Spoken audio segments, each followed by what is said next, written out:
U nastavku pričamo o jednoj zdravstvenoj temi koja je prilično aktuelna s obzirom na to da je počela sezona letovanja, infekcije i upale jajnika, česti su pratioci letovanja jer često ne vodimo računa o tome da li nam je kupaći kosti mokar, a neretko i hodamo bosi po pločicama. Kao posledica nastaje oboljenja koja mogu da pokvare odmor. Koje mere opreza treba preduzeti, kako se najbolje zaštititi od potencijalnih infekcija? Razgovaramo sa doktorkom Božanom Stepanovom, specijalistom ginekologije i akušerstva, subspecijalistom steriliteta i fertiliteta. Dobro jutro, doktorka. Dobro jutro. Dobro nam došli. Evo, konkretno sad kada je more u pitanju, koje infekcije tamo mogu da se desi?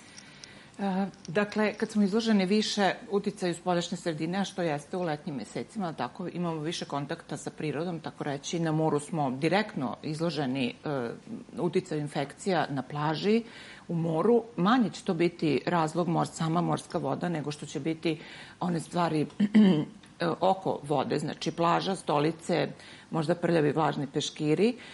Možete dobiti bilo koju infekciju. Poenta je znači da pacijentkinje koje se spremaju za letovanje odu zdrave na letovanje. Dakle, naš imunitet je tu presudan. Kako opšte imunitet, tako i imunitet reproduktivnih organa, odnosno lokalni imunitet, jer prilikom sedenja u vlažnim kupaćim kostimima mi lako možemo dobiti vaginalne infekcije, dakle češće dobijamo vaginalne infekcije usled tih uslova koje imamo na letovanju, takođe uticaj sunca, promjena klime koja nam obara imunitet, tako da treba biti obazriv. Dakle, pored toga što moramo voditi računa o promjeni kupaćih kostima, znači da ne sedimo u vlažnim kupaćim kostimima koji nam dodatno doprinose tome da nam se infekcija razvije, uticaj hladne morske vode možda. Treba voditi računa, dakle, i o ostalim stvarima, o hrani, o piću. Možda preventivno uzimati probiotike, kao što nam savjetuju lekari da koristimo probiotike crevne. Takođe, mi ginekolozi često savjetujemo da se preventivno koriste i vaginalni probiotici. Oni su u vidu vaginaletica i, naravno, doprinose balansiranju te vaginalne flore. Doktorko, upravo vidimo i slike bazena. Zašto su bazeni problematični? Kakve su posljedice toga? I da li je tačna informacija da se vaginalne infekcije češće dobiju na bazenima nego, recimo, na moru? Znate kako, na bazenima možda i veća koncentracija ljudi. Bazenska voda je statična voda, ipak je more voda koja je, tako reći, živa voda, što kažu, kao i reke. Bazeni su hlorisani i naravno bazeni koji su redovno hlorisani, gde se vodi računa o higijeni, tu ćete imati manje šanse za dobijanje infekcije u samoj vodi. Takođe su i bazeni, ono što je rizik, jesu ivice bazena, one vlažne klupice, vlažni peškiri, naročito toaleti i svlačionice. Dakle, tu moramo voditi računa naročito o higijeni ruku, upotrebi toaleta, upotrebi, dakle, raznih grickalica hrane koje svi praktikuju, je li tako? A isto tako sedenje na vlažnim površinama koje u sebi konstantno sadrže najčešće gljivice. Znači, najčešće u stvari se javljaju kod žena u tim letnjim mesecima gljivične infekcije.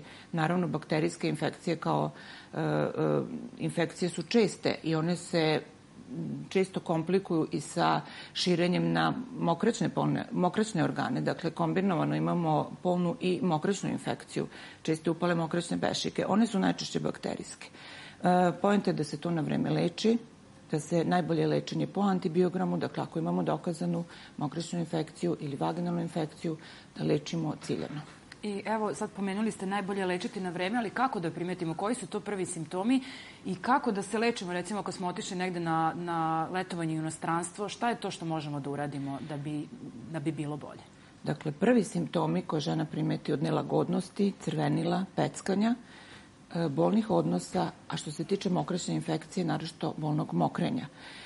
Treba reagovati odmah, naročito ako ste u inostranstvu, i zato se preporučuje uvek kada idete na letovanje da pripremite neku tu kućnu apoteku koju ćete poneti, a eto preporuka da u toj kućnoj apoteci za žene bude i vaginalni probiotik, eventualno vaginalete koje svaka žena može danas da kupi u apoteci.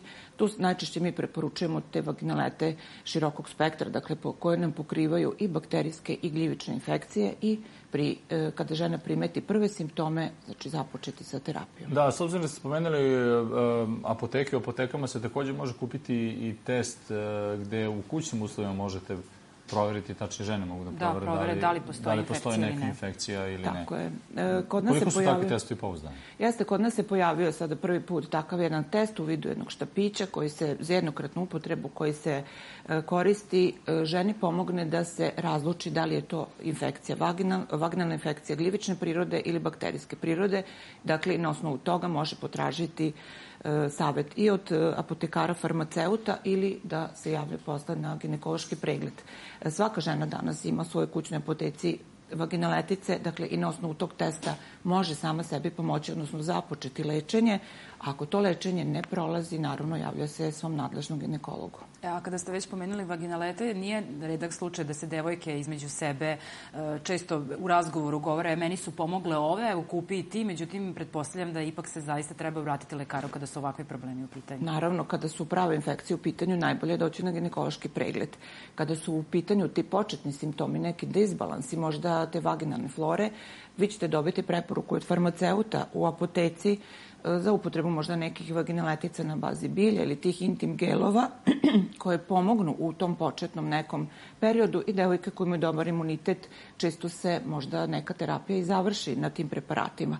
Ali pravo lečenje jeste u stvari ako ne prolazi, znači treba da se jave svom ginekologu. I neretko kada su letovanja u pitanju, s obzirom na to da većina nas uglavnom unapred rezerviše termine za odlazak na more, žene pribegavaju onome da odlažu svoj redovni mesečni ciklus. Koliko su takve terapije dobre i koliko često smemo da ih koristimo? Dobre, znači one nam pomognu. Pomognu nam da nam to letovanje prođe onako kako smo mi zamislili, dakle bez nekih zdravstvenih problema, bez tegoba, da uživamo faktički u letovanju. Takve terapije, to su hormonske terapije, znači hormonske tabletice s kojima mi pomeramo cikluse. Imamo dve vrste takvih tabletica. Gestageni kojima pomeramo, znači kratkotrajna pomeranja do 10 dana, najviše do 2 nedelje, savjetujemo uzimanje takvih tableta. To je upravo ono pomeranje kad nam treba za godišnji odmor pomeriti nekoliko dana kasnije, ranije. Možemo pomerati i sa hormonskim kontraceptivnim tabletama. To uglavnom savjetujemo kad su nam potrebna pomeranja na duži period ili više pomeranja, recimo u toku tih letnjih meseci. Zavisnosti od toga, znači šta konkretno ženi je potrebno kako. Da napomenem da jedno i drugo su hormonski preparati i da ne treba da ih uzimaju pacijentkinje na svoju ruku, uvek treba da se savjetuju sa ginekologom, uvek moramo najpre da vidimo kakvo je zdravstveno stanje te pacijentkinje, videti da li postoje kontraindikacije možda za primjenu hormona, da ne bi došlo do nekih komplikacija. Tako je, i uvek sve u konsultaciji sa ginekologom. Doktorka, vama hvala na ovim korisnim informacijama za sve naše gledateljke. Hvala. I dalje smo